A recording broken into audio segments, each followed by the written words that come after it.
Ladies and gentlemen, welcome aboard the Wright Flyer. I'm Randy Wright, and I'll be your captain on this solo flight special edition of our state-of-the-art radio program. Folks, this will be the final boarding call, so if you please, claim your seats, fasten your seatbelts, kick back, relax, and enjoy the show while I go ahead and delve into the pre-flight checklist, as there really is a lot of news and information to get to before I may fully indulge you with your in-flight entertainment. Well, folks, we see that the fallout with respect to that tape that was released from NBC's Access Hollywood from 11 years ago in 2005, in which Donald J. Trump basically said that because he's a star, he could feel up any woman or grab her by her genitalia without permission because he's a star, and that they would just let him do that. It's really coming back to haunt the gutless opposition party, or GOP. Now, I know that I've already done a show on this issue, but it's the fallout now that I'm really interested in focusing on, because it really goes deeper than we thought it previously would. I mean, we here at Radio Aviation Excellence, the Wright Flyer, have been warning for a little over a year now, folks, that this is what would happen, that this is the exact scenario in some parlance that would affect the gutless opposition party, or GOP, should Donald J. Trump clinch the Republican nomination, which he did. And so now all of those skeletons in his closet, that bigly walk-in closet that has a cemetery in it, are coming home to roost. And it leaves the Republican Party in a bit of a precarious position. And the reason that it leaves them in such a precarious position is the fact that the Republican Party has always been the party that claimed to stand for traditional family values, traditional American values, and for our time-honored institutions and traditions. And of course, this being a race against Hillary Clinton, the disgraced wife of Bill Clinton, whose marital infidelities had become just par for the course for the just average talking points of the 1990s, with that Monica Lewinsky scandal, is now coming back in a way to bite the Republicans. And it's interesting to note that some of her confidants and close personnel and friends in this latest WikiLeaks email server leak had come forth and said that they had hoped that the Republican Party would nominate Donald Trump because he was the only one who really helped Hillary Clinton look good, and that he was the only one that she could soundly defeat. And they had even referred to Texas Senator Ted Cruz as a clown, but that he could beat her, or at least run even with her. And so that speaks volumes, because it tells me exactly what I thought was happening from the beginning of this race. And it's good to have that kind of confirmation.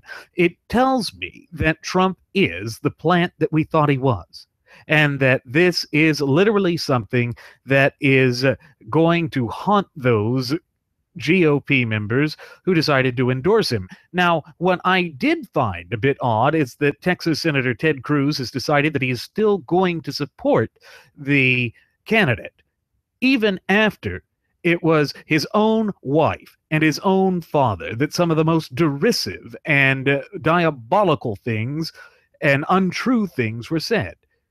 Recall that they said that he had engaged in marital infidelity against Heidi Cruz, based on an uncorroborated article over there at David Pecker's National Enquirer. And then it was also from Pecker's Enquirer that we see that uncorroborated story with a photograph of Ted Cruz's father, Rafael Cruz, in which Trump went out to say that, look, this is proof positive that Cruz's father was involved in the assassination of JFK. That kind of rhetoric, that kind of duplicitous nonsense, that type of intellectually disingenuous rubbish is literally what has become the hallmark of this disastrous fiasco of a 2016 presidential election cycle. And it shows that Donald Trump has no shame. And of course, Trump has no shame, because Trump is who we saw on that video in 2005. Now, of course, I'm sure that the Lion Branch Trumpidians and all of his apologists will come forward and try and say that no, he's changed and that we can't go and look at his past. Well, bovine excrement. We can. But the bigger problem that is swelling up from all of this is not just that he's tanking in the polls, which we knew he would, it's that the rest of the gutless opposition party is being tarnished by this. And of course, the Lion Branch Trumpidians are trying to reply to those of us who cannot, in good conscience, vote for Donaldoff, that they are going to go run out and try and just vote for Trump and then screw the Republican Party down ticket. Well, you know what I have to say to you guys? Go straight to hell. You can exercise your vote however you want, but do expect the consequences from it. That's not a threat. It is merely saying that any type of problem that happens in this country, you and you alone will be to blame for it. All of those who have decided to stain themselves by siding with the supposed candidate, the supposed nominee, this man who I find wholly unqualified to be commander-in-chief of these United States of America, you will bear the burden of the blame for any advances by the frothing at the mouth Fabian socialist leftists. And you see, folks, this is the problem that happens every time that the gutless opposition party, or GOP, decides to run contrary to their conservative base. This is a wake-up call. It is a wake-up call that we, in our capacity as the true ultimate wielders of popular sovereignty in this once thriving and flourishing representative republic of ours, must stand together in shoulder to shoulder in solidarity and unity and reject these forces that are threatening to destroy the entire conservative movement and thereby have our nation be transformed away from a constitutionally endowed federalist representative republic into some frothing at the mouth Fabian socialist leftist dystopia. This is unacceptable and it's unimaginable, but it is what we warned about. And, you know, where it's really going to sting is where those comedy kings, you know, the ones like how Jon Stewart over there at The Daily Show used to do this. He's not there anymore, but John Oliver, a British guy who does Last Week Tonight, had the fallout from this. And it's as I predicted. He is placing this on the Republicans, saying that there is no way that you can escape this. And this is what I was trying to warn Mark Levin about when he decided to get in bed with Trump as well. And so I've got a soundbite of that, and I'm going to go ahead and cue that up. Well, I need to bring it up first. And yeah, there it is. So I'm going to go ahead and cue this up, folks, and then we will discuss it in further detail. So here we go. I hope Mr. Trump treats this situation with the seriousness it deserves and works to demonstrate to the country that he has greater respect for women than this clip suggests. You hope he works to demonstrate respect for women? What are you talking about? It's too late in absolutely every way. First, it's October of an election year, and second, he's 70. But Ryan was not the only outraged Republican. They lined up to disavow Trump's statements, each with a similar theme. I have 5 daughters, and what Mr. Trump said is offensive to me and my family. My wife and I, we have a 15-year-old daughter. I have a wife. I have a daughter. I have a mother, and I have 5 sisters. Although these were not my sisters, this wasn't my daughter, my wife, or my mother to whom Donald Trump was speaking, or of whom he was speaking. This was somebody's sister. This was somebody's daughter. In some cases, it may have been somebody's mother or somebody's wife. Look, as the son of a mother and the husband of a wife have to do with anything. So you see there, folks, it's first of all, he was attacking the whole notion there of the Republican Party being the party of family values. He was attacking this whole notion that the conservative movement is about those things that are of the utmost importance. And you see, it's because of the hypocrisy of Trump and the lofty stances that the gutless opposition party, or GOP, has taken in the past that this is cutting and stinging as deeply as it is. And think about it for a moment. This literally boils down to a perception. And recall that I've done an entire Solo Flight special edition in which I was discussing how a perception in politics, even a false one, can be more powerful than reality. And this is what John Oliver was doing there. And it's not just John Oliver that's going to be doing this. It is going to be all of the rank and file of the graduates of Pavlov's School of Journalism for the salivating mainstream media, because they sense that there is blood in the water. In their mind, this is proof positive that everything that Trump represents can be spread like a cancer to metastasize to the political body of the Republican Party. This is what we warned about. But of course, the Lion Branch Trumpvidians congregating there in their Trumpvidian tabernacle decided that we were kooks, that we didn't know what we were talking about. And I'm sure that Lush Bimbo and others are going to sit there and try and spin this in whatever way they can in the hopes of doing damage control. But folks, I don't know how you do damage control for this. I don't know how you come back from this. I'm rather dubious as to if that is even possible. You see, folks, these things come back to haunt us. And when we don't pay attention, and when we don't take the moral high ground, that is what happens.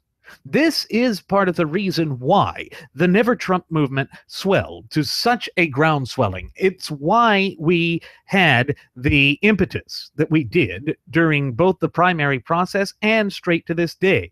And what amazes me is that Corey Lewandowski and the rest of the Trumpvidians who have been in his staff and personnel tried to say over and over again that this is the final nail in the coffin for the Never Trump movement. Well, again, bovine excrement. It is not. The election cycle of betrayal shows us that we do have to stand by our principles, that our values now matter more than at any other previous point in our relatively brief yet illustrious history here on God's green earth. And so, for Trump to just try and apologize for this, it just goes to show that this dumpster fire shows no signs of improving at any time in the foreseeable future. Now, I'm not going to sit around here and run around like the monkeys that the gutless opposition party's detente members were. But one of the things that I also want to point out with that John Oliver soundbite that I was playing there is the last guy that they were making the most fun of was, and is, Senator Mike Lee of Utah, who has the highest conservative review conservative rating. He has always been Never Trump. He did not back down. Unlike Cruz, he stayed firmly in the Never Trump camp. And so what John Oliver was doing there is the other thing that I'm trying to warn about. It is going to be used to accuse all of us, whether we supported Trump or not. And so this is where we have to hold the feet of the graduates of Pavlov's School of Journalism for the salivating mainstream media to the fire. We have to prove to them once again, and it means that we are on the defensive, as conservatives are always on the defensive, particularly in the modern arena of American politics, that we didn't approve of Trump. You Lion Branch Trumpvidians, you feckless morons, you weasels on a tricycle, you brought this about. This is on you. And I am damn sick and tired of having to defend our conservative movement away from this crap. I'm sick and tired of being lumped in with your lewd, crass, and constitutional neophyte because he really doesn't find any value in the Constitution, which is the supreme law of the land, by his own volition. I don't want to be lumped in with that. That is not who I am. That is not what this nation's about. And that's certainly not what our political movement is about. But this is what we said would happen. And so now we have to wonder what is going to also happen. Because when Glenn Beck was on the air this morning, he mentioned that there was new polling data that comes out that shows that there are a great many Americans who say that the GOP shouldn't control the bicameral Congress anymore. Folks, we cannot allow the Democrats to have control of that. But then again, we can survive that as we did with the first disastrous term of the Barack Hussein Obama regime. But what it shows, above all else, is that these negative aspects from Donald Trump are spreading like a cancer. And the Lion Branch Trumpidians are vandals at the gate of civilization. Yes, that's right. I'm comparing them to barbarians because they support, they acquiesce, and they are apologists for barbarism.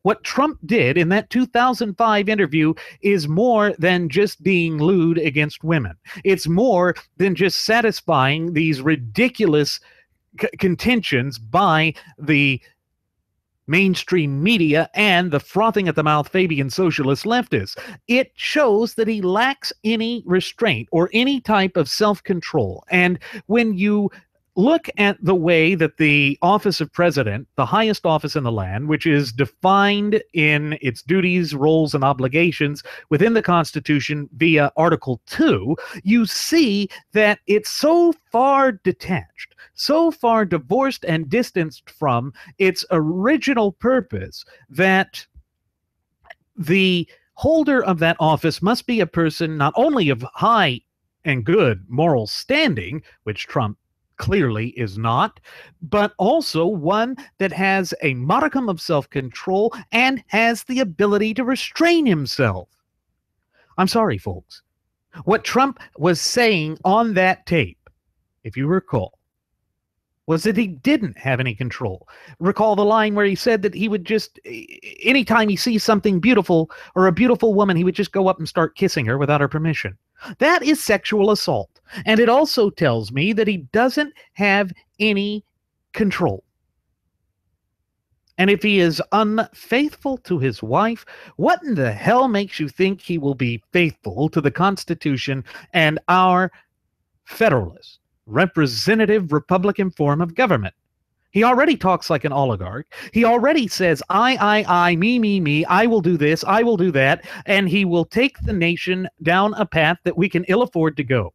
Particularly when you consider that the United States of America is currently, as I sit here speaking into this microphone, conveying this message unto you in the midst of not only an identity crisis, but also a slew of constitutional crises brought about thanks due in no small part to the twisted machinations and failed policy positions of this disastrous Barack Hussein Obama regime.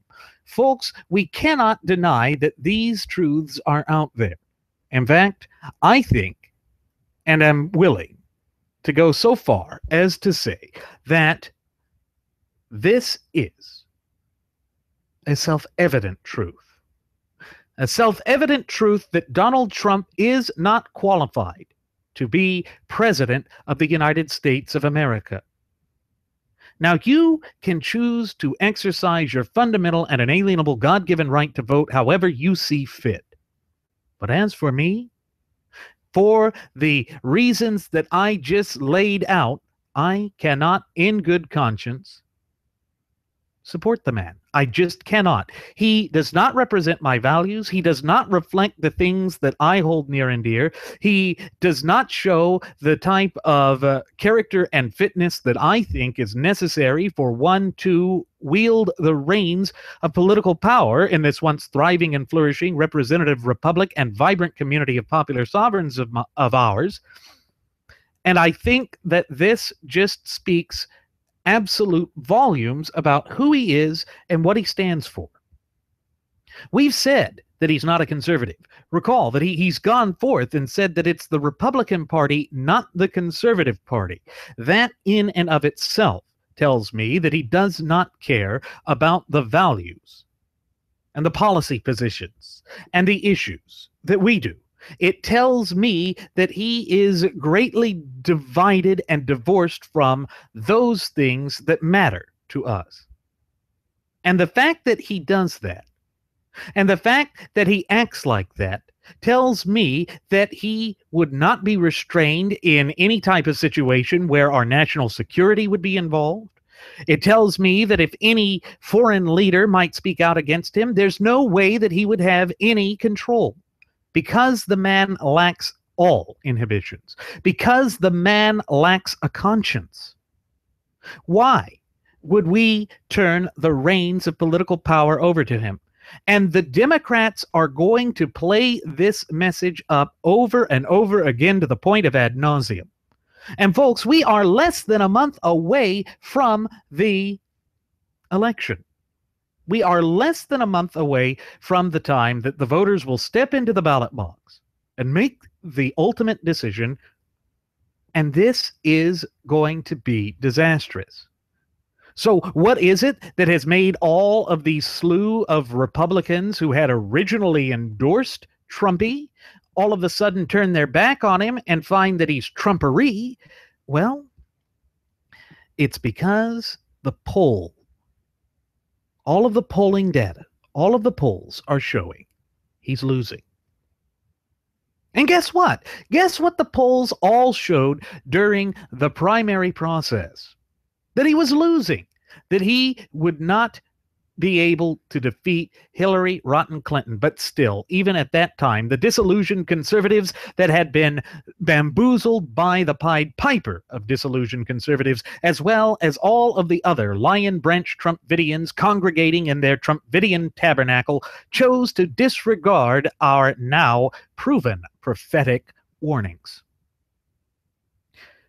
But at what cost is it going to be to the rest of us? At what cost is it going to be to our republic and to our cherished fundamental and inalienable rights, which were endowed to us by our Creator, who happens to be none other than the God of nature himself? The answer to that question is we just don't know. But we can certainly predict they are in jeopardy under Trump, and they are in jeopardy under Hillary Clinton. But one of the arguments that I raise in response to those who are pushing for a tyranny of false unity is this. We know what Hillary will do.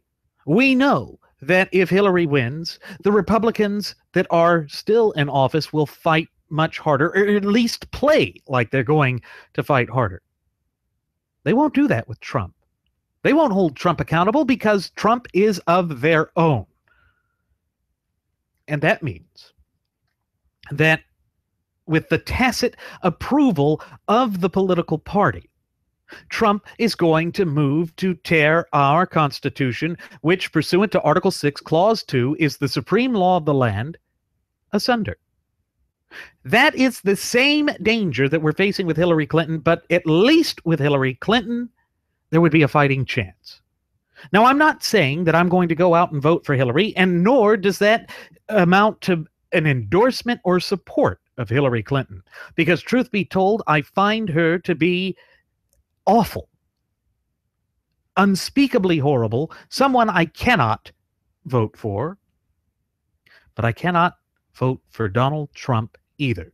And we see that what comes to the fruition each and every time, what comes to the forefront, is that Trump is acting like a Democrat plant. For argument's sakes, folks, let's say that it has been proven, which it basically has, but for those that are suffering from acute ostrich syndrome, shoving their heads up their posteriors as opposed to the sand, let's just say, arguendo, that it's proven beyond a reasonable doubt that Trump was a plant. Would he have been acting any differently under that hypothetical scenario than he is right now? And I believe that the answer to that rhetorical question is both open and obvious, that there is hardly any way that he could have acted any differently than he is now. And that proves, beyond a shadow of a doubt, that he is trying to help the Democrats. And when you look back at his past and you look at the people that he donated the most to, people like Terry McAuliffe there in Virginia, and people like Hillary Clinton. Recall that he donated $100,000 to the Clinton Foundation. So he supports their points of view. That's who he is. I do not believe that a man changes his political stripes overnight. That goes against every strain of human nature. But here we are. We're seeing that the fallout of the buffoonery of Trump is literally impacting everything. Just as Hillary, rotten Clinton, and the other frothing at the mouth Fabian socialist Democrats wanted. Why do we not stand up for the things that matter? Why is it that this party falls for everything? Well, it's because the gutless opposition party, at least since the 2008 presidential election cycle, but probably much before that even, has refused to stand for anything. Sure, they'll pay lip service to conservative causes and social issues and what have you, but they cave each and every time. In the 2014 midterm elections, they said they were going to oppose Obamacare and that they were going to oppose his unconstitutional executive amnesty for those illegal aliens that have been flooding across our porous southern border. And then they did nothing. In fact, Benedict Arnold Paul Ryan, who is now in a quandary of his own, just gave Obama everything he wanted in that Cromnibus bill. He just gave him literally everything he wanted. And now, after he is claiming that he was very tepid in ever wanting to endorse Trump or to support Trump, he's now having to walk back that support. You see, the great Republican Civil War is still waging full strength. And those who decided to support Donald Trump must be held accountable. Now, with respect to Texas Senator Ted Cruz, yes, I include him into that group. He will have to explain this. I don't think he should just be thrown out yet, but he has got a lot of work to do to rebuild any credibility. Because of this pattern with Trump, we know that Trump is doing permanent, irreparable damage to the conservative movement and that we will not recover from for generations. This is, again, why I referred to him as the Herbert Hoover of our era. But he's even worse than Herbert Hoover because he is also wrapped into the carnival barker style of P.T. Barnum. Remember, it was P.T. Barnum that allegedly coined the old adage that there's a sucker born every minute. Boy, if P.T. Barnum could have been alive today, I think he would have run for president.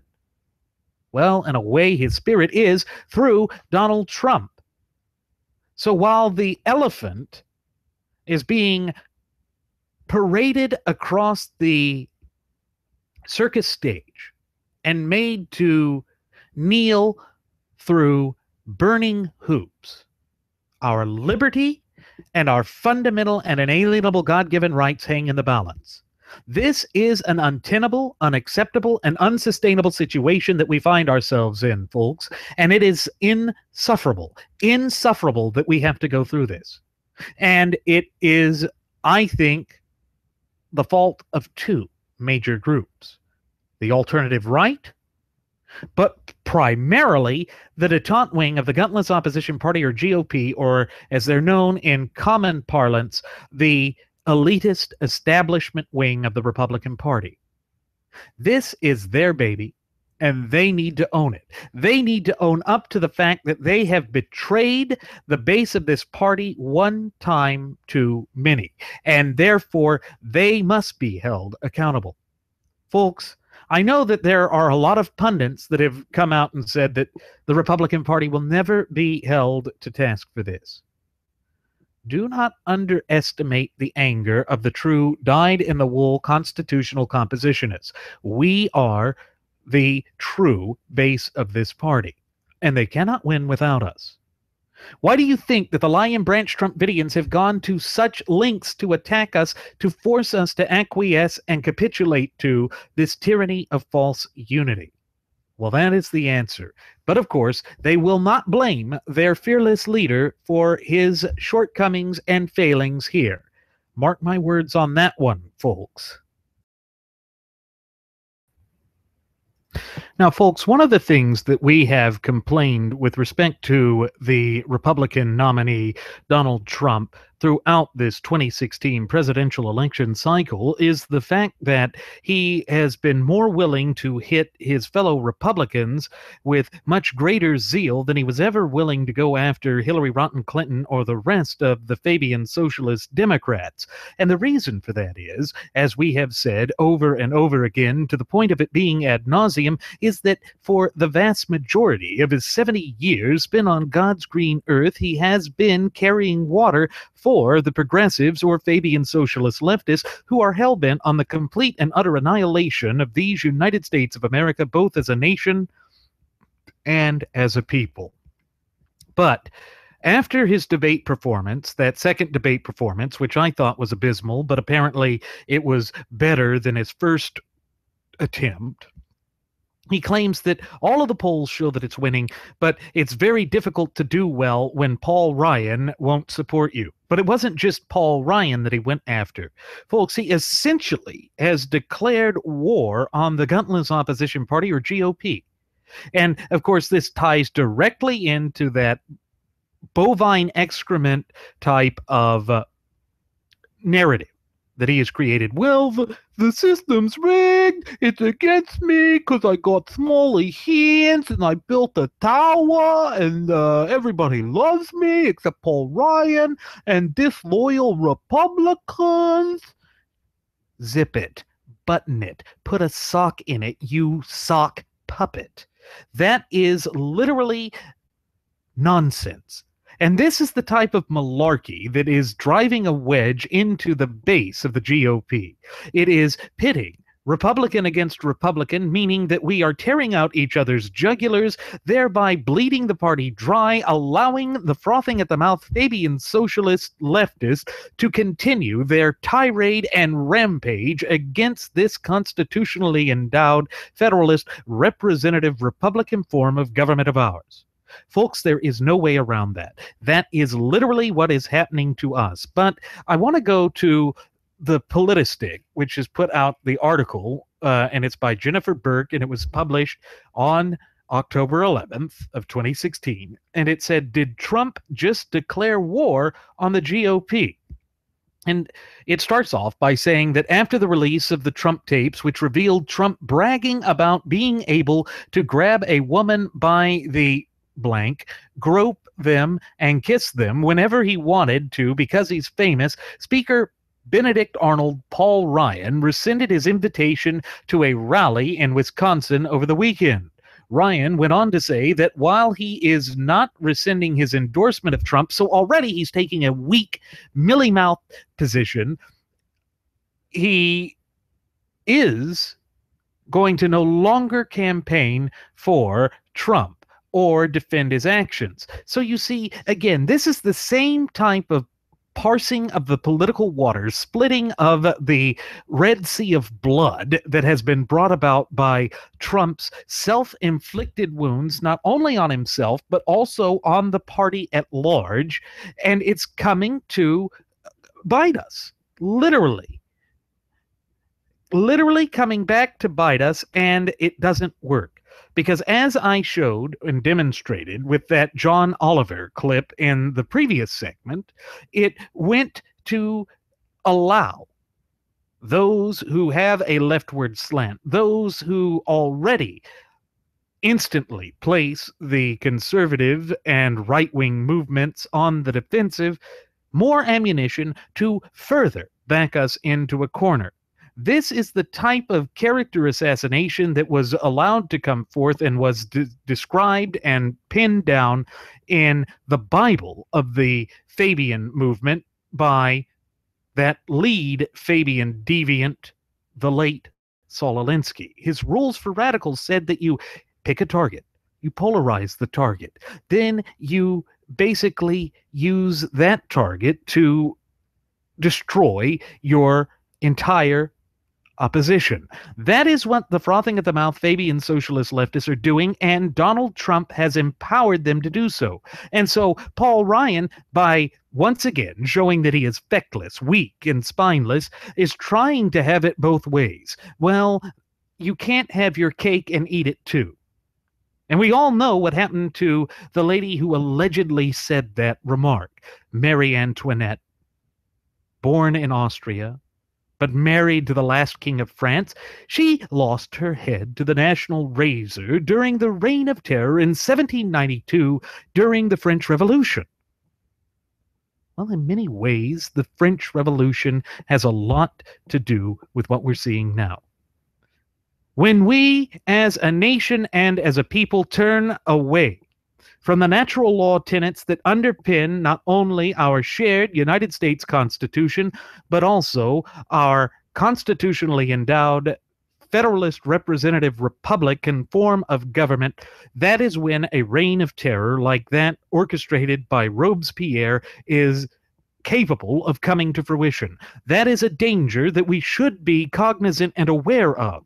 But we see that the leadership, just as the French aristocracy was during that time, is totally detached from reality. They are so divorced from reality that they don't know what's up, they don't know what's down, they don't know the difference between light and dark and right and wrong. And this is the result of the two twin cancerous doctrines of political correctness and moral relativism.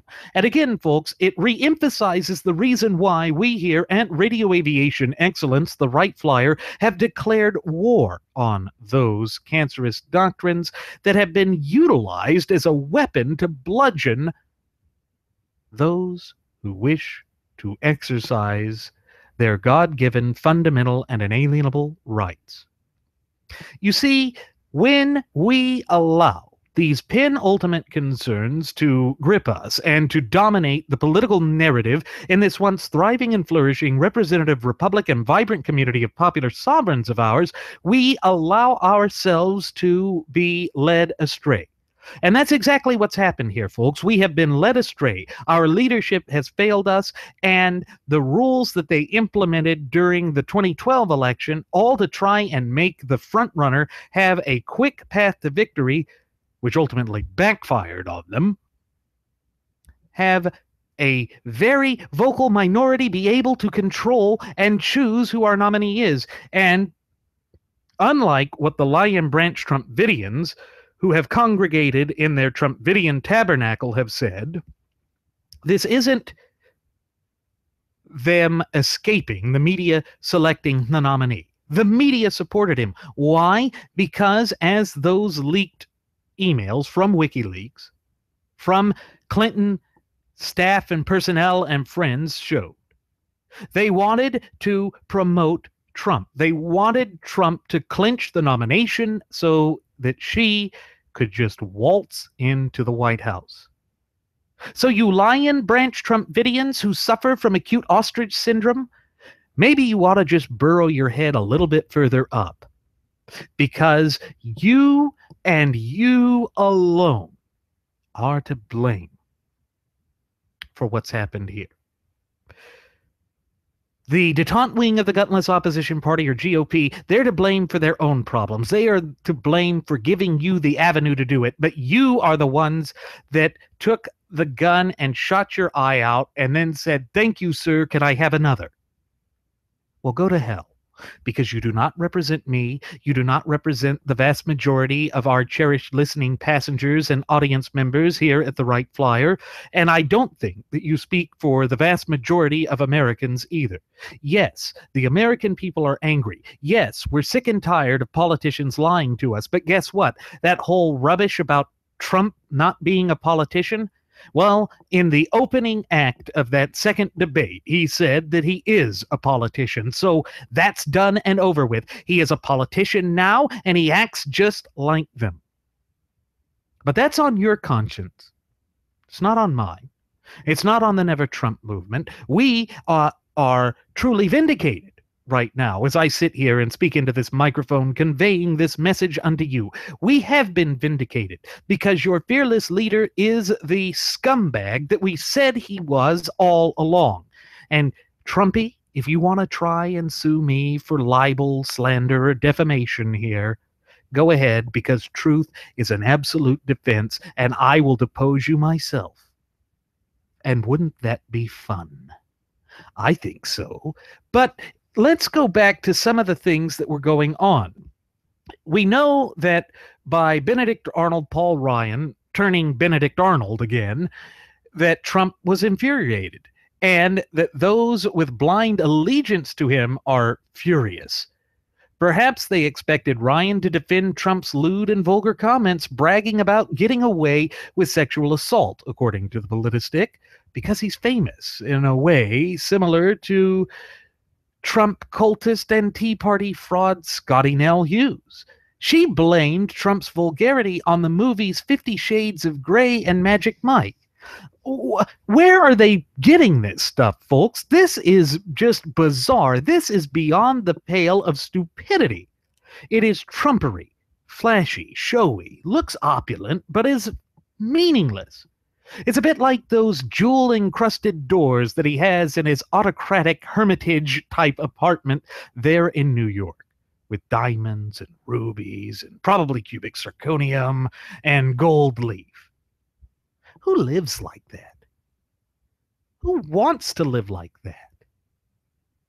Other than czars, other than totalitarian dictators, or people with bad tastes. Well, I think Trump is a combination of all of the above. He wants to be a czar. Why do you think he gives such bigly, manly, lovely support to that tyrant and that oligarch over there in Russia, in Vladimir Putin? We know why. It's because that is what Trump aspires to be. That is why he cannot be entrusted with the reins of political power in this nation. He is not going to serve us. He is not going to preserve our liberties, and he is damn sure not going to adhere to the clear and concise language contained within the four corners of our shared United States Constitution. I'm sorry, folks, but those are just the facts, and we here at Radio Aviation Excellence, the Wright Flyer, deal with facts, because the truth always has a way of shining through. So, on Tuesday morning, that is this morning, Trump took to Twitter and lashed out at others to do to what Paul Ryan deserved, or at least what he claimed Paul Ryan deserved. He declared that he was glad the shackles were removed so that he could fight the way he wants to. How? By doing more blunders? By offending more people? By dividing this country further? That's not effective fighting. That's suicide. It's reckless. It's barbaric. It's stupid. But then again, Trump meets all of those characteristics. Is that who we want to be the next president of these United States of America? The answer to that should be both open and obvious. No, that is not how we run this nation. That does not reflect the values that we hold near and dear in this country, and that is exactly why Trump should never be entrusted with the reins of political power in this once thriving and flourishing representative republic and vibrant community of popular sovereigns of ours. I'm sorry, folks, that's just the way it is. But it goes on.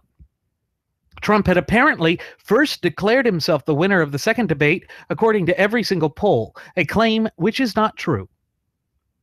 Oh, you mean that Don Trumpolini lies? It can't be. It just can't be. But it is.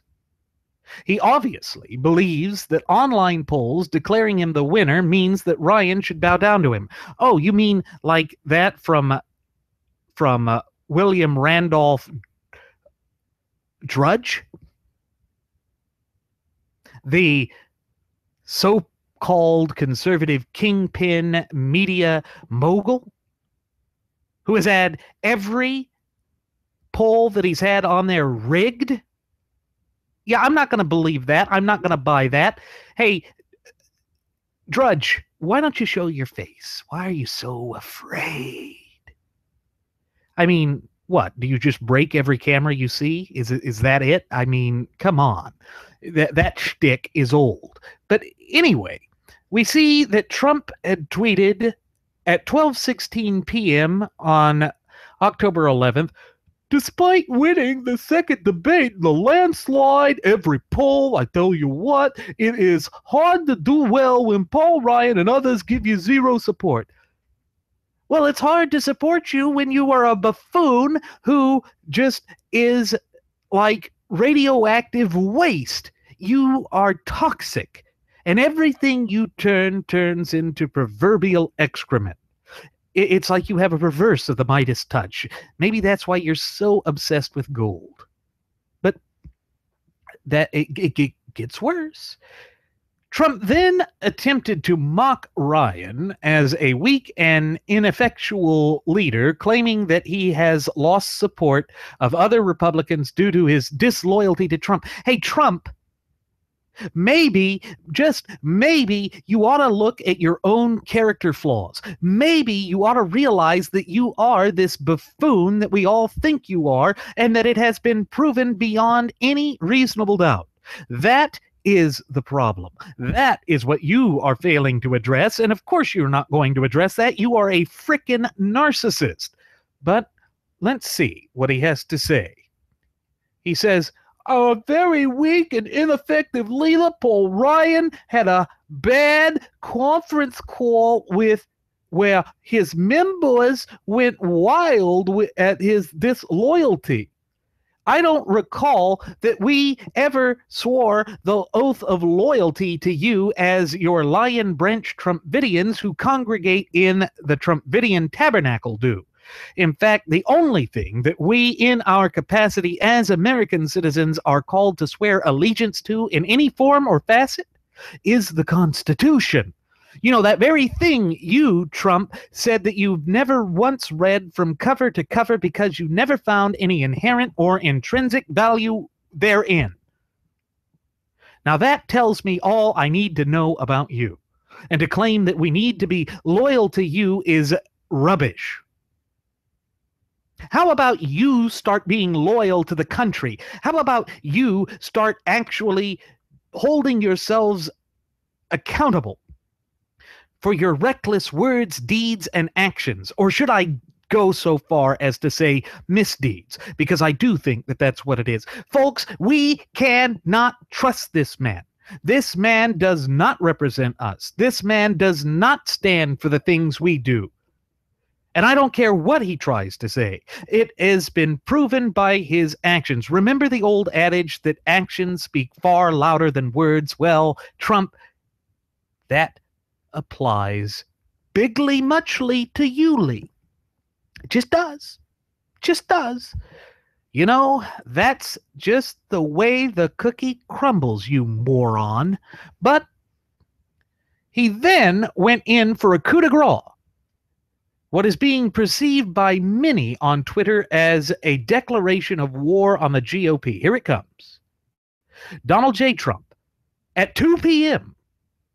on the 11th of October of 2016, said, "It is so nice that the shackles have been taken off of me and I can now fight for America the way I want to." And then he is going to, you know, just deal with all of these disloyal Republicans. What on earth?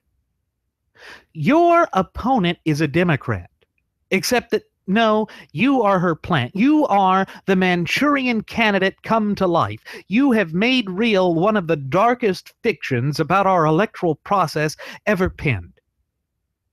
Well, you Lion Branch Trumpidians, I hope you're proud of yourself. I hope that you are proud that you have chosen to associate yourself with a loose cannon with no moral compass, because that is what you have done. That is what we are seeing here, and it is not showing a sign of improving at any point in the foreseeable future.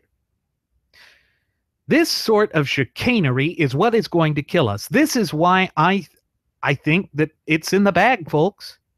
I do not think that this charlatan, this huckster, this con artist, this snake oil salesman can win. And I think that it was never his intention to win. In fact, he has said it was never his intention to win. He has gone in to do this destructive thing. He has done everything in his power to destroy the guntless opposition party and to leave conservatives without a home. And once again, it draws me back to the statements that he made, once again, involving Benedict Arnold Paul Ryan in the past. Well, it's not the Conservative Party, it is the Republican Party, and well, it would be good for the party to be unified. I don't need the party to be unified, because I got the flying saucer over there with Nordface Bernie Sanders supporters who were cheated. They'll come to me, even though I'm the 1% that they whine and bitch and complain about. Give me an ever-loving break. Give me an ever-loving break. This does not represent us. This shows us that chicanery has become the new norm in the arena of American politics, and it is disgusting. It is highly, highly disgusting. But what did some of Trump's surrogates have to say? Well, this gets interesting. Trump's national spokeswoman, Katrina Pieswin, tweeted on Monday that her phone has been blowing up with people telling her they will vote for Donald Trump, but no Republicans on the down ballot. It's easy to see why Trump's tweet would be seen as an attack on the Republican Party. So let's see, what did she actually say? Because those were the words of Burke over there at Politistick. But here's what Pearson said. I can't keep my phone charged due to the mass volume of texts from people all over the country who will hashtag vote Trump, but down arrow ballot, not so much. Hey, Pearson, put the Kool-Aid down. I'm going to tell you that right now. Drop the Kool-Aid. It's a deadly weapon. It's going to kill you. You've already destroyed your brain cells, but that Kool-Aid is going to kill you. You deserve to be ridiculed, mercilessly ridiculed for your idiocy, for your lunacy. You have empowered this type of thuggery and barbarism. And do not think that for a minute we have not noticed it. Do not think that you will not be held accountable, because by God, we here at Radio Aviation Excellence, the Wright Flyer, will hold you accountable, you floozy. Maybe I'm being too harsh. I don't want to insult floozies, but that is what we see. And, oh, by the way, your battery problem, maybe it's because you overcharged your phone. It sounds like a technical issue. Maybe you ought to keep spare batteries or a battery pack. Or, here's a thought. I know how to fix your phone, Katrina. And this is only Katrina's phone because she's special. Stick it in the microwave. Turn it on for 30 minutes. I guarantee you that'll keep your battery charged, because, you know, microwaves are charged. They're radioactive even. They will really, really give a spark to that phone of yours. Folks, I have to make light of it. I have to make light of it because this is what we said they would do. This is the destructive, raw emotionalism that we have described oft times on previous episodes of Radio Aviation Excellence, the Wright Flyer. And it shows you just how divisive, derisive, and diabolical these morons really are. And I have to call them morons because they lack any modicum of sanity or intelligence. Sentient beings do not act like that. Clearly, she is a bottom feeder. But then Trump according to the Politistic, continued his Twitter rampage by praising the Democrats for getting behind Clinton while chastising disloyal Republicans as worse than crooked Hillary, stating he will teach them. Folks, that is a threat. That is the same type of nonsense that we said he would do. This is why he must be defeated at all costs. You want to talk about disloyalty? Everybody was whining about Texas Senator Ted Cruz. Oh, he's not following his loyalty pledge. Then what the hell is that? Trump was the first to say that he wouldn't follow it. Trump is following through with it. Trump is the one saying this nonsense. Trump needs to be held accountable. Trump, drop out. We're already losing, but at least let's stop the bleeding. Get the hell out. It would be the most patriotic thing you could do. But I forget. Your patriotism lies with Russia. Make America great again, right? Isn't that why 2 out of your 3 wives are from Soviet bloc nations? Yeah. Yeah, but he's all about made in America, right? This is beyond belief. And he will be held accountable for it, folks. I guarantee it. We will hold him accountable. You will hold him accountable. Because this is not who we are as a political movement, as a nation, as a people, as a popular sovereign. You see, Trump doesn't understand that. Trump believes that all power resides with him. He wants to defeat Congress. Trump, let's say by some cruel twist of fate, you do manage to win the White House, but without the GOP Congress, you won't be able to get anything done. That may actually be a blessing in disguise, though, because it means that all of your attempts to try and get rid of the Constitution will be at least hampered somewhat by the Democrats, but it will still be a nightmare scenario because I'm bigly, I'm a negotiator with smally hands, and I always, according to my book, The Art of the Squeal, I start with the most hardline position and then walk myself back. Great, you idiot. So you will just continue to sell us out. But that's all right. It's all right. The Lion Branch Trumpidians will find any way to spin that excuse. They are apologists for you. They are cultists for your cult of personality. But we here at Radio Aviation Excellence, the Wright Flyer, are not. And I have a feeling that the vast majority of our cherished listening passengers and audience members are not either.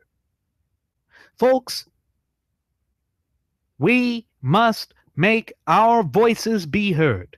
The real power in this nation resides with we the people, not with this charlatan, not with these hucksters, not with these carnival barkers. Donald Trump is a clear and present danger to our republic. He threatens our standard of living, our quality of life. He threatens our fundamental and inalienable God-given rights. He is a direct threat to all that we hold near and dear. And therefore, we must resist him. He is deserving of resistance because he is the one that has acted as a petulant child. Well, enough is enough. We do not have to take that. We will not take that. It is not reflective of who we are. But he did go on. He did go on, folks. He then said, disloyal Oz are far more difficult than the crooked Hillary. They come at you from all sides. They don't know how to win. I will teach them. No, you won't, you buffoon. First of all, if you want to win, you have to dress for success. And where I'm from, that means get a haircut, you jackass. Literally. You're so bigly wealthy, you can't afford a barber? You dumb idiot. I'm trying my best to maintain my composure and stay professional here, folks. But it's Trump that makes that difficult. Trump, who whines like Dr. Ben, I'm a victim, get me a new suit, Carson, like little orphan Annie, Yap Yap Toto Coulter the Floozy. These people do not speak for us, do not represent us, and they are the ones that are dragging us to inevitable defeat, just as we have been saying here at Radio Aviation Excellence for over a year now. And so let me go on the record right here and right now and say, if you ever try to blame the Never Trump movement for the gutless opposition party's defeat, I am going to hit you back hard with, you are the ones that allowed him in. You are the ones that tarnished yourself by supporting him. You are the one that endorsed and allowed his anti-Republican discussion and anti-conservative talking points to come to fruition. You own this. Not me, not Mike Lee, not Glenn Beck, not the Tooth Fairy, you.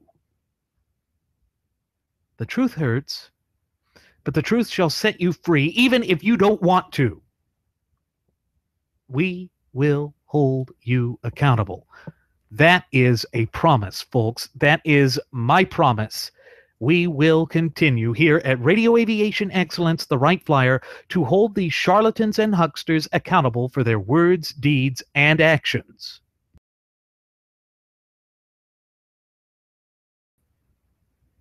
Well, folks, when it comes to history, I know that there are a lot of the Lion Branch Trumpidians who sit there and attempt to say that it's unfair to make any comparisons to Hitler. But I'm going to anyway, because there is this one aspect of Hitler's early rise to power that just mimics exactly what is happening with Donald Trump. Well, not exactly, but the similarities are there and enough for it to tie in with Trump. For starters, Hitler had an infatuation with his niece. Does that sound kind of familiar? With Trump having an infatuation with his own daughter, Ivanka? Well, Hitler had, at least allegedly, he was certainly close to, was controlling over and domineering over his niece, Angela Gailey Rabaul. And there was a time when he was leaving his Munich apartment that she committed suicide, and the scandal hit all of Germany. And in fact, it was reported on worldwide. It hit all of the major press in the world. And the thing was that it was alleged that he was doing inappropriate things with her. Of course, an uncle-niece relationship was, you know, it is incestuous. It was not a good thing to have. Now, he tried to say, well, she was his half-niece because it was his stepsister, or not stepsister, but half-sister that was the mother. But you see, that plays out. Hitler was seen as loose, lewd, lascivious, and that he had driven her to kill herself. Now, while no women have, as of yet, or to my knowledge, killed themselves in relation to Trump, the same type of sexual scandal coming up just before the election cycle just speaks volumes. It shows that we have to look at history, that history is chock full of these examples that tie right back into one another. And so what Hitler's scandal did is it almost destroyed the Nazi Party.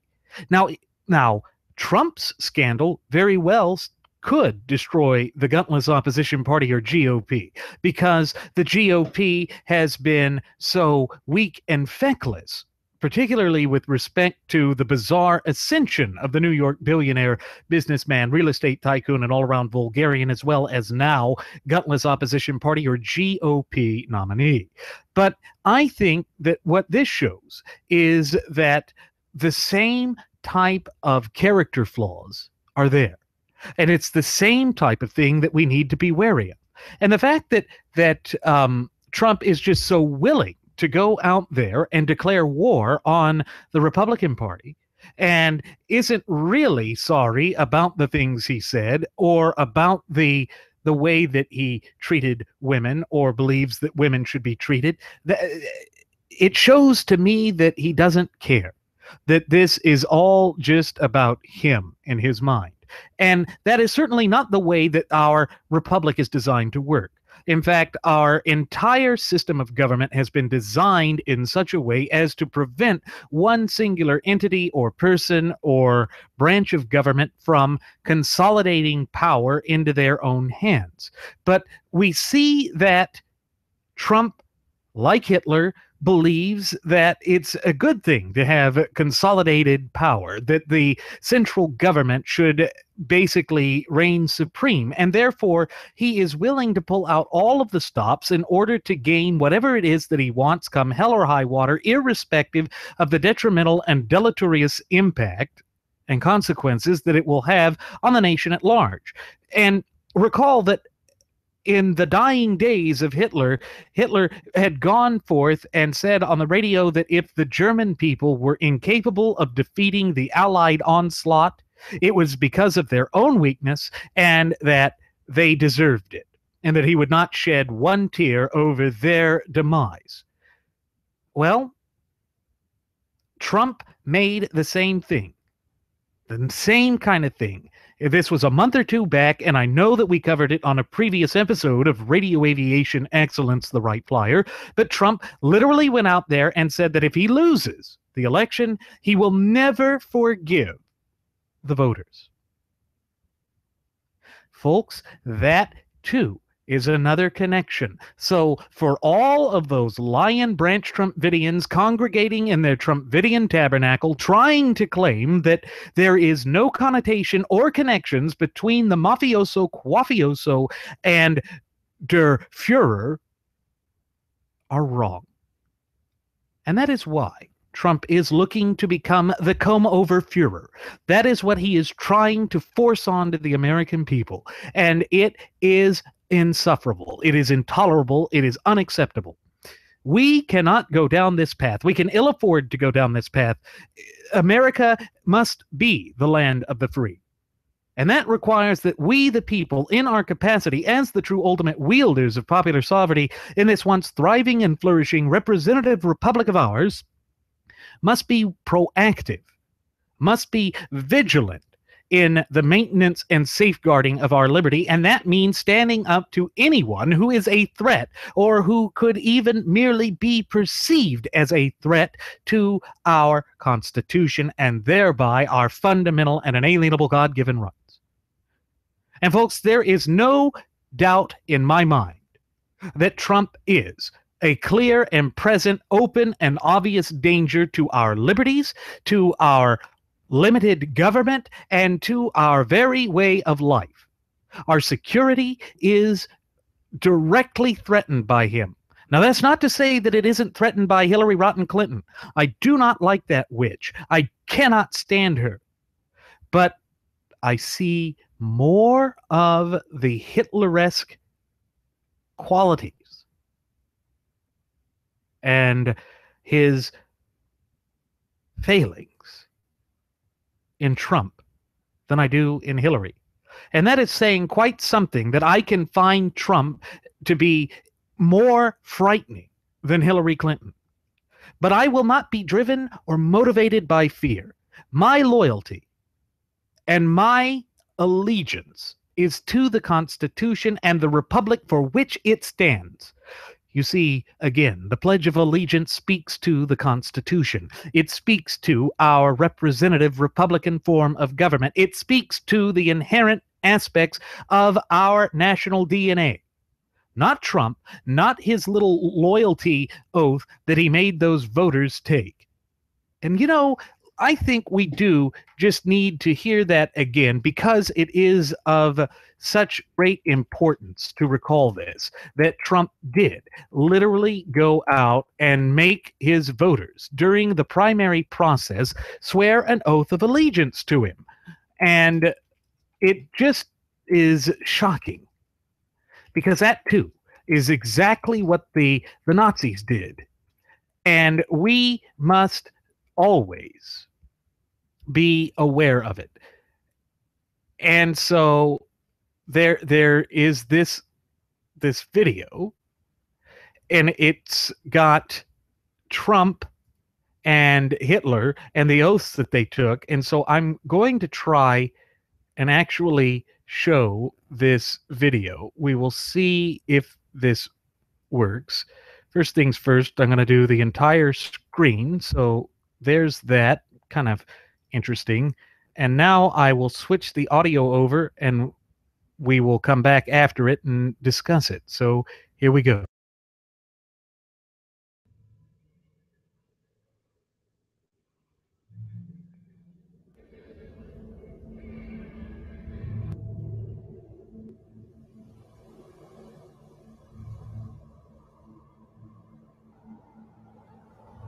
Here, who likes me in this room? Okay, I've never done this before. Can I have a pledge, a swearing? Raise your right hand. I do solemnly swear that I, no matter how I feel, no matter what the conditions, if there's hurricanes or whatever, that's good enough, will vote on or before the 12th for Donald J. Trump for president. Thank you. Now I know. Don't forget, you all raised your hand. You swore. Bad things happen if you don't live up to what you just did. No, I really appreciate it. I mean, we're having an amazing period.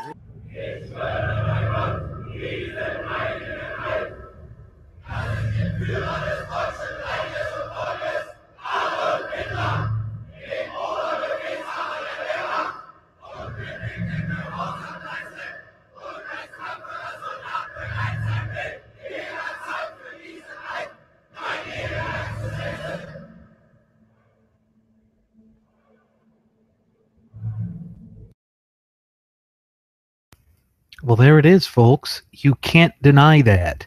That is who he is and what he has done. And of course, does that not just speak volumes as to what we have been warning about with respect to Donald Trump and this 2016 presidential election cycle? He does have those same characteristics, and there are so many points in which it just comes to fruition and it just shows itself over and over again that you can't deny it. It's there. It's open and obvious. And those who would attempt to deny it are those who would deny reality. They are the ones who ignore what matters. They are the ones that would put us in an even greater, more precarious position than we currently find ourselves in. I'm sorry, folks, but that is not something that can be ignored. You saw the similarities in the oaths. You saw the way that he demanded it. You saw the way that even there, though he played as though it was joking, he was threatening them. Bad things happen to people who raise their hands, even though mine is very smally, and swear an oath. Well, if you swear an oath to an oath, you will be contaminated. It's like the old adage goes, if you lay down or lie down with dogs, you're sure to get up with fleas.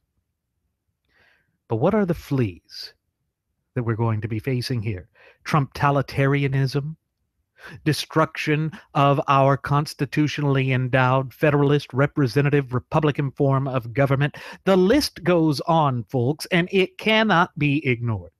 But the Lion Branch Trump videos, they will continue to ignore it. They will continue and try and prop him up as something that he's not, because they have bought into his propaganda, his Trumpaganda, that he is a messiah. Only I can solve the ISIS crisis, and only I, with my smally hands and badly hair, can save America. Except he can't. Nothing could be further from the truth. And the fact that this man lacks any ability to control himself, that he has any understanding of what he's doing, tells me that he should never be allowed within an inch of the reins of political power in this once thriving and flourishing representative republic and vibrant community of popular sovereigns of ours. The tree of liberty must be defended. And he is the boll weevil type of blight that would destroy the tree of liberty. He would poison the fruit. He would annihilate all that we hold near and dear in this country. And I see no other way around that. I cannot just sit idly by and support this man. I cannot in good conscience vote for this man because he is so reckless, because he is such a loose cannon. Everything that he does threatens to plunge us into a dark age of tyranny, despotism, and oppression. But folks, we here in the United States of America have always been diametrically opposed to that trifecta of evil. And yes, folks, there literally is no other name that you can give to that other than the trifecta of evil. He is trying to shroud us in totalitarian darkness. I cannot see any other way to logically think about this. Think about the way that he said that he wanted to bet his own daughter, and that he went on to the Howard Stern radio program and spoke to the shock jock saying that it's okay to call his daughter a piece of ass. Sorry to be vulgar, folks, but that is the words, or rather those were the words of the man himself.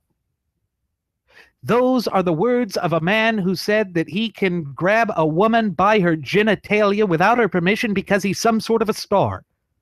I don't believe that that is the sort of conduct that we should agree with. And I'm not going to buy into this moral relativist line, well, Bill Clinton did worse things. We don't know entirely everything that Trump did. And besides, Bill Clinton is not vying or running for the highest office in the land in 2016. Donald J. Trump is. Sorry, it just doesn't fly. If you're going to pull the moral relativist line, you might as well join the rank and file of the left, because you've already been trying to push the gutless opposition party, or GOP, to the left. And we cannot and will not tolerate this attempt to hostilely take over our party or to annihilate the conservative movement, because our Constitution, being based on those natural law tenets which by their own nature are timeless, cannot be betrayed. We will not betray it, because we are American citizens, because we stand up for those things that truly matter. But the graduates of Pavlov's School of Journalism for the salivating mainstream media will continue to have a heyday with this, folks. This is exactly the sort of character assassination that they wanted to delve into. The problem is that Trump has done this to himself. Trump has allowed these problems to fester. He did not have a good plan for dealing with them, and he's ill prepared for it, just as he went into both of those two disastrous debates ill prepared. And I still find it exceedingly laughable that he claimed that he won all of the debate polls. Bovine excrement, Mr. Trump. You did not. And I'll tell you another area where you will continue to be a bigly loser. You will never, ever receive my vote. You will never, ever receive the vote of my first officer, Jeremy Grapington. You will never receive a vote of our first Air Marshal, Mr. Nelson Ward. And I have a feeling that there are a great many in the rank and file of our cherished passengers and listening audience members who will never vote for you either. These are just the facts. And we're dealing with the facts because you refuse to, because you choose to wallow in this sort of barbarous nonsense. You do not reflect us, you do not speak for us, and you damn sure do not represent us, and I'll be damned if you tarnish the Constitution or attempt to destroy the Constitution, because I am loyal to the Constitution. You see, folks, this is why we have to get back to basics in America.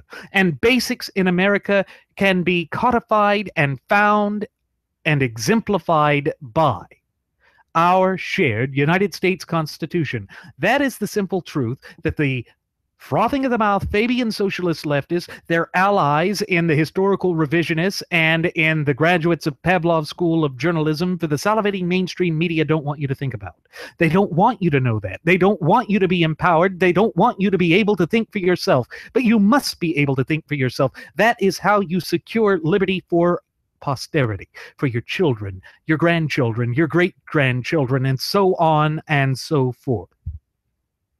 We are the ones that are called to be the watchmen for liberty. We are, in our capacity as the true ultimate wielders of popular sovereignty in these United States of America, the only ones endowed by God omnipotent and almighty with the power, the authority, and the wherewithal to place this nation back onto the path to prosperity. Now, I know that that's something that the Lion Branch Trumpidians don't want to hear. I know that the alt-right in particular doesn't want to hear that, but I don't give a damn. You are the ones that have unleashed this new wave of just barbarism in the land of the free and the home of the brave, and we will hold you accountable. That is how it must be. Because in the United States of America, we operate off of self-responsibility and self-accountability, and those two things working in tandem to allow us to be self-determinate. We are a free people, but the only way that we can maintain that is to be true to who we are, is to realize that these charlatans do not wield the power in this country. We, the people, wield true power in this country. That is why in the opening lines to the preamble to our shared United States Constitution, it says, "We the people do ordain and establish." The government belongs to us. The Constitution belongs to us. The government is to serve us. But the way that Donald Trump looks at it, it's as though he sees this as his own personal sandbox in which he can go around and engage in schoolyard bully tactics. Well, enough is enough. Stop with the threats. Stop with trying to show how bigly you are and drop out. Show that you are patriotic. Because if you do that, I might actually just praise you, Trumpy. But no, you're not man enough to do that. You're not bigly enough to do that. You are not courageous enough to do that. You are not moral enough to do that. And instead, you have led us down this path through your plethora of idiocy to this untenable situation. You are handing the election to Hillary Clinton, and I think that that was your goal ab initio, meaning from the start, from the very beginning, you have been a plant. And folks, I think that the great weight of the evidence speaks for itself. I believe that this has been proven beyond any reasonable doubt, that this man is not a conservative, that he is not a Republican, and that he is an agent provocateur working on behalf of his good old buddy's wife, Hillary Rotten Clinton. I don't see how we could come to any other conclusion. I don't see how any sane or rational or reasoning person could conclude otherwise. Because the great weight of the evidence is there. The pattern is there. And all of these connections that I have pointed to in history and within the own words, deeds, and actions of the man himself speak volumes. And if you choose to ignore that, that's fine. You're free to believe whatever the hell you want. But do not come crawling to me after this fiasco finishes and the dust settles and try to squarely lay blame for Trump's defeat at my feet. Because he did this to himself. He brought this upon himself. And he alone is to blame for this, other than the detente wing of the gutless opposition party, or GOP, who refused to stand for anything and therefore were willing to fall for everything. As for Texas Senator Ted Cruz, I implore you to please reconsider your lingering support for this buffoon. Yes, Hillary Clinton is a danger, but you may find that Donald Trump is an even greater danger. Because at least you can fight Hillary, if you try and fight Trump, if you thought what rinse and repeat has threatened you with now, when they gain that kind of power where Trump is the titular head permanently, at least for those 4 years, of the gutless opposition party, he will come after you. Remember, he said that he wouldn't accept your endorsement. Remember that he said he wouldn't accept your help. He clearly didn't for the debates. And while you said that that was his best debate performance, I do not think that he won, and I do not think that he speaks for true constitutionalists. Do not tarnish your career, which has been a long one, standing up for our rights. Do not abandon your principles any longer. Because the longer that you go out on this suicide pact, the harder it's going to be for you. Just as the harder it's going to be for the true ultimate wielders of popular sovereignty in this once thriving and flourishing representative republic of ours, we the people. I wish that weren't the case. I wish that we were not facing these turbulent, turgid, and dark times. But we are facing these things, and we must face these trials, hurdles, obstacles, and adversities and overcome them because we have no other choice. That is what it means to be an American citizen. That is what it means to stay true to our inherent principles and our time-honored values and institutions.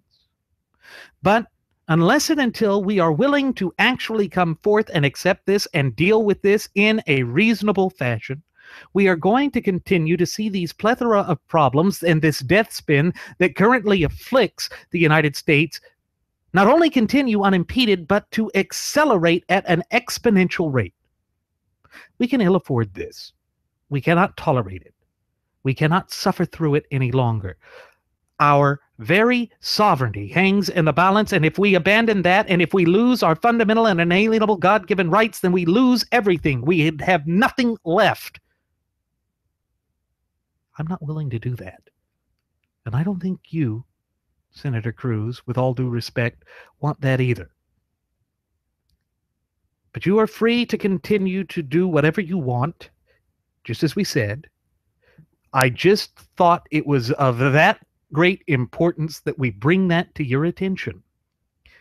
It is time that we in this country begin to accept responsibility for our own words, deeds, and actions. It is time for us to act like the grown-ups that I know that we are. We cannot be in a perpetual state of petulant childhood, because if we do that, then we are abandoning the roles, duties, but above all, obligations and responsibilities that have been couched with those fundamental and inalienable rights which were endowed to us by our Creator, the God of nature himself.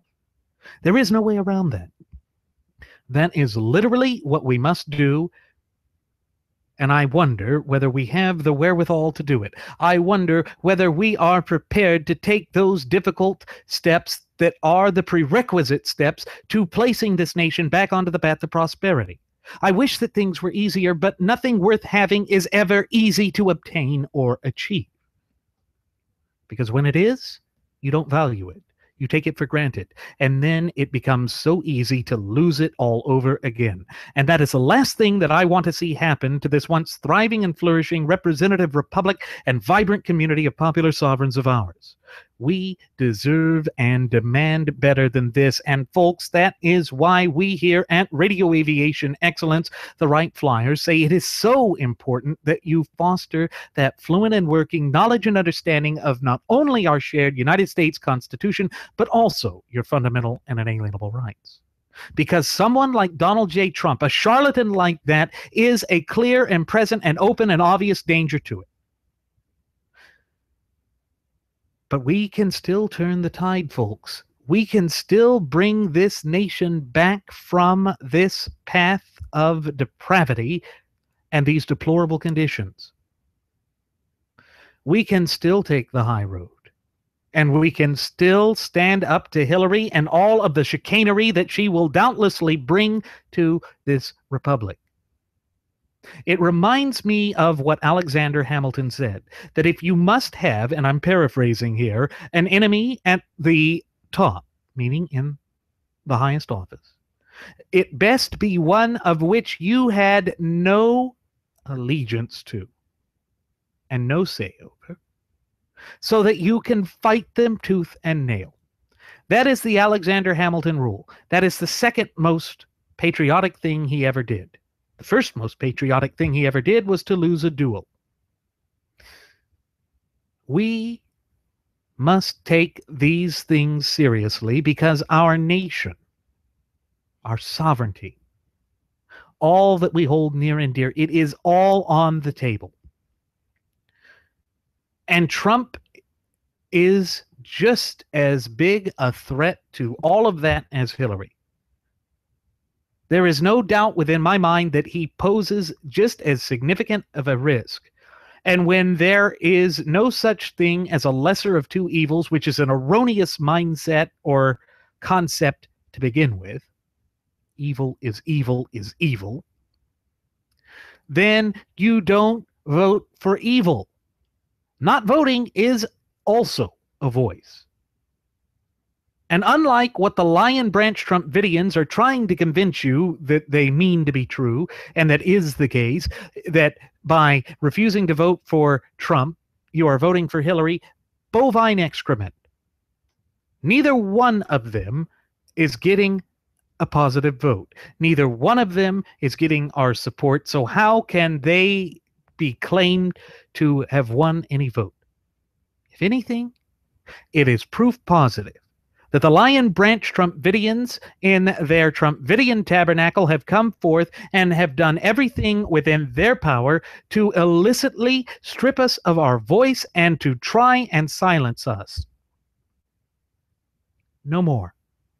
We will not tolerate that. We will not accept that. We will not capitulate or collaborate with that style of thuggery. Now, with that said, it is time for us to begin our descent. I'm going to go ahead and send the flight attendant back for one last round of alcohol.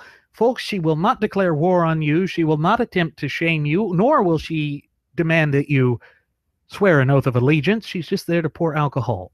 As always, I'm your captain, Randy Wright, and I want to thank you for choosing to fly the Wright Flyer. Should you have any questions, comments, or concerns, I invite you to leave them either here on our YouTube page or our Google Plus page. And on top of that, you can follow us on Facebook or at Twitter with the Twitter handle at Radio Aviation EX. One more time, folks, that's at Radio Aviation EX. And there you will find our departure board that lists my personal Twitter account as well as the personal Twitter account of my first officer, Jeremy Grapington. You will also find the Blogspot account where we list our audio-only versions of our state-of-the-art radio program. And then there is the Cafe Press account. Folks, please do go ahead and make a purchase at the Cafe Press account. There's a wide array of goodies there: hats, shoes, watches, clocks, neckties, laptop protectors, tote bags, flip-flops, you name it. It's there at reasonable prices with either our original Radio Aviation Excellence, the Wright Flyer logo, or our first class passenger logo. Go ahead and take a look at that. I'm sure you'll find something that meets your needs and catches your interest, and give us a little bit of support. Thank you as always. We will see you again next time, folks. Do take care.